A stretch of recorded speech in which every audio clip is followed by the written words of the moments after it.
Over here. My name's Jordan Brown. I'm a graduate student at Texas State. Hey, Jordan.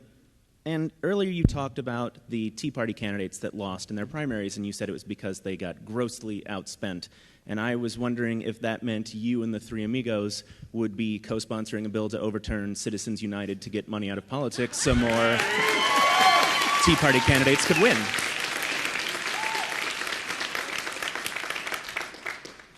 You know, I'm curious, Jordan. There was a lot of applause in this room about overturning Citizens United.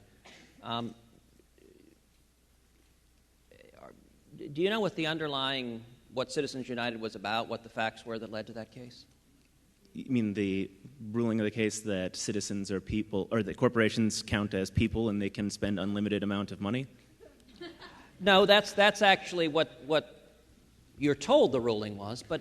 Senator, I'm told we're running out of time, so, and I know you have a plane to catch. Well, so, but I'm, go ahead. I'm Go ahead and answer I'm this not question. cutting you off from the question. But. Listen, Citizens United is a case that arose when a nonprofit company made a movie that was critical of Hillary Clinton. The name of the nonprofit corporation was Citizens United. It was a nonprofit corporation, just like the NAACP is a nonprofit corporation, just like the Sierra Club is a nonprofit corporation, just like Planned Parenthood is a nonprofit corporation, just like People for the Ethical Treatment of Animals is a nonprofit corporation.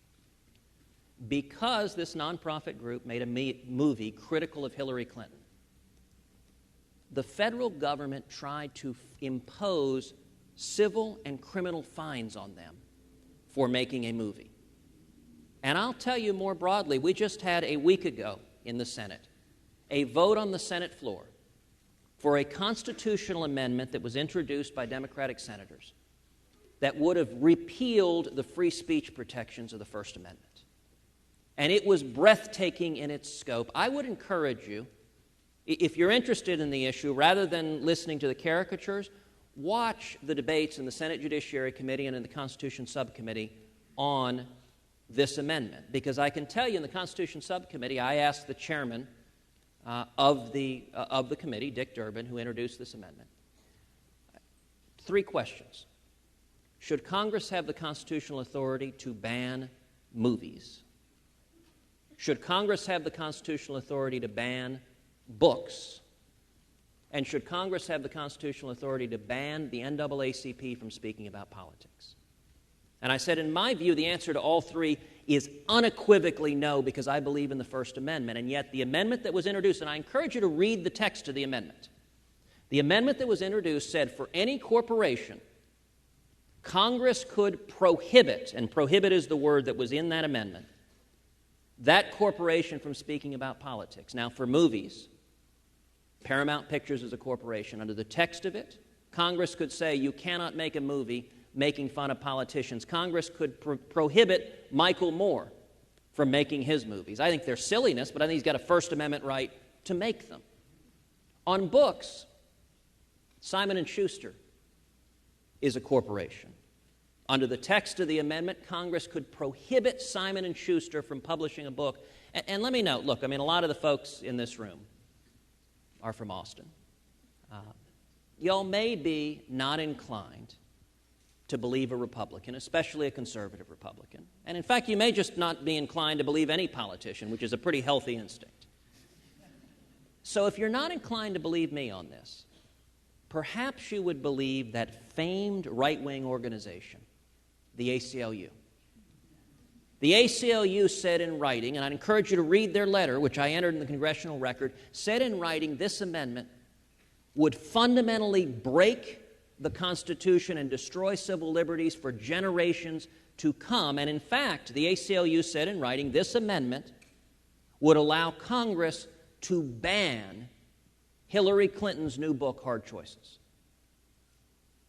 Now, listen, I think that is astonishing that Congress is considering a constitutional amendment to allow banning books, and I'll tell you it was heartbreaking. When it came to a vote, out of 55 Democrats, do you know how many voted no? 0. In 1997, a similar amendment was before Congress.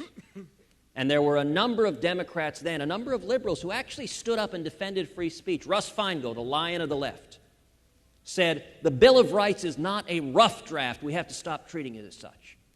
Ted Kennedy said, we have not amended the Bill of Rights in over 200 years, and now is no time to start. I gave a floor speech on the Senate floor. I would commend to each of you with a giant picture of Ted Kennedy next to me and his quote, scared the living daylights out of my father, by the way. And I asked the simple question, where are the Ted Kennedys? Where are the liberals?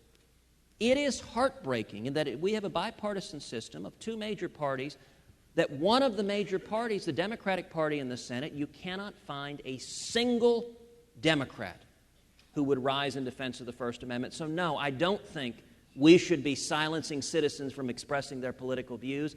I think it is a First Amendment right, and I think it's critical to democracy. And I'll note also, by the way, every time you see campaign finance laws put in place, the people who are benefited is incumbent politicians, because what it does is it silences the voices and empowers the incumbents. I'd much rather empower the people.